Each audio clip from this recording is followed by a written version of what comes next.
Les disciples se réunirent après l'Ascension, impatients de présenter au Père leurs requêtes au nom de Jésus.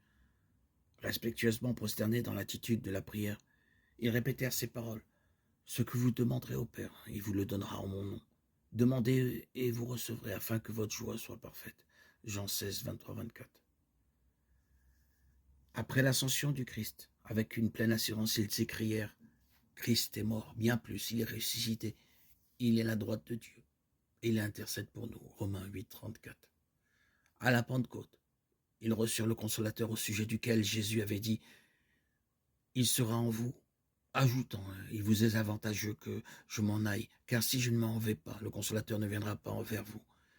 Mais si je m'en vais, je vous l'enverrai. » Jean 14, 17. Jean 16, 7. À partir de ce moment, Jésus allait demeurer à toujours par son esprit dans le cœur de ses disciples. Ainsi, leur union avec lui était-elle plus intime qu'au jour où il était personnellement au milieu d'eux. Nous en témoignons tous.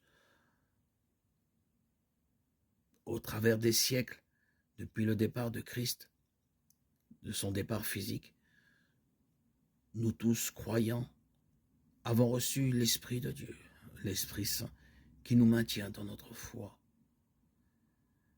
Et notre union avec Jésus est beaucoup plus intime qu'au jour où il était personnellement au milieu des disciples.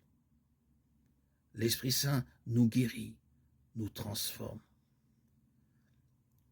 Et nous en sommes tous témoins.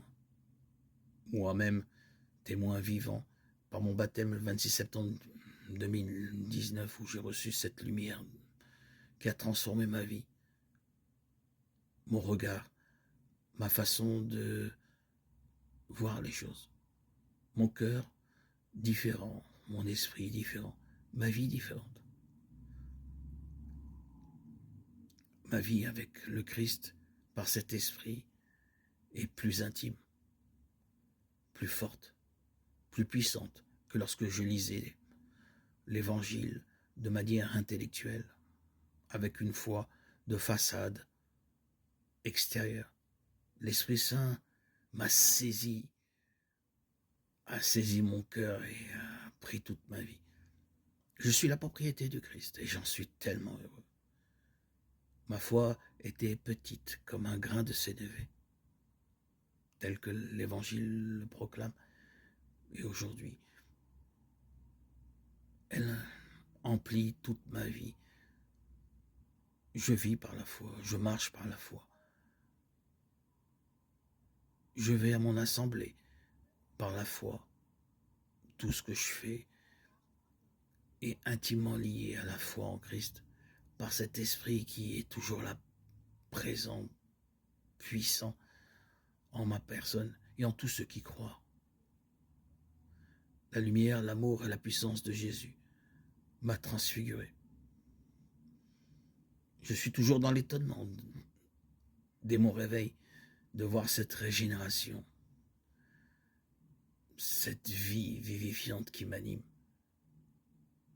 Je témoigne de cette force puissante et j'en suis tellement reconnaissant pour avoir pris comme appui le Seigneur Jésus-Christ.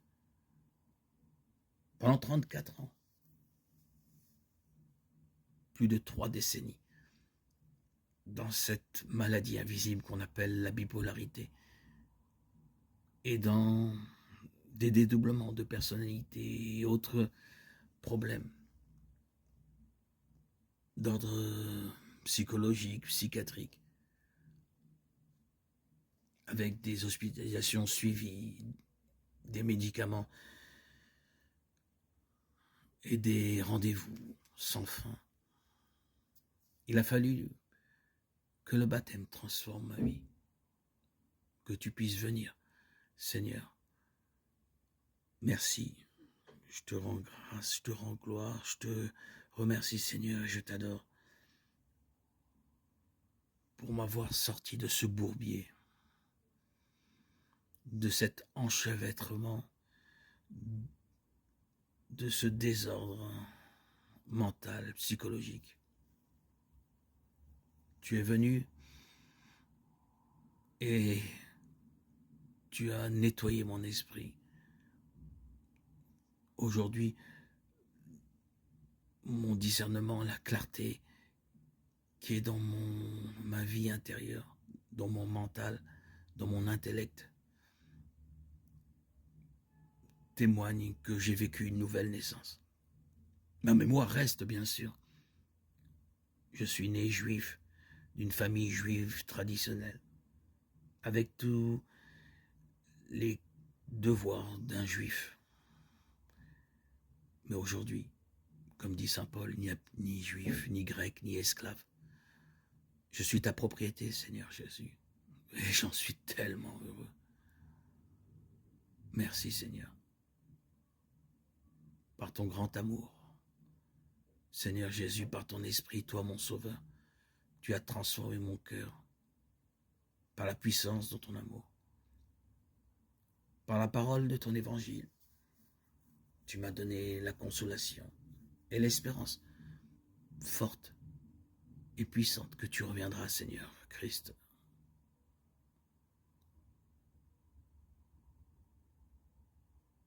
Merci, mon Dieu, pour toutes tes bontés envers moi et envers tous ceux qui ont placé leur confiance et leur foi en toi.